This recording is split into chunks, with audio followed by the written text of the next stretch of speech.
Welcome to the French Drainman channel. I'm Robert Sherwood, your host, and I filled a catch basin up with water and let it freeze. We've now had a 55 degree day, and we're going to take a look at this basin and see what we got. So the engineers who made these basins, they took notes from corrugated pipe. They realized having a mighty crush rating could be its greatest weakness, so they designed corrugated pipe with a lot of flexibility. Now freeze ups are a known problem that just can't be avoided.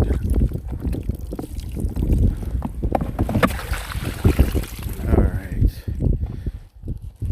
let's see how this thing has done. All right, basin looks good. I kind of figured there was no cracks in it because there was actually water as that cube melted. Now, when water expands during the course of freezing, you have to be careful of the products that you use. Not just in the north, but in the south too.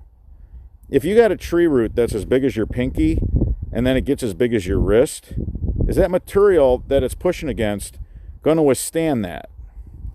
Corrugated pipe and its flexibility, along with the same materials that our catch basins are made out of, it allows for expansion.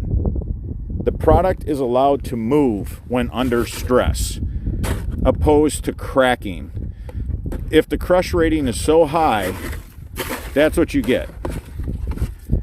You get cracking. Cement will crack, PVC pipe will crack.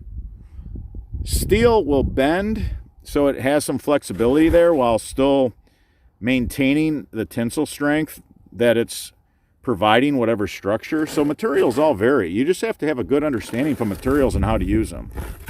For yard drains, in the north or south, it doesn't matter. Corrugated pipe and the same type of flexible materials is the way I'm going. All right, everybody, until that next video.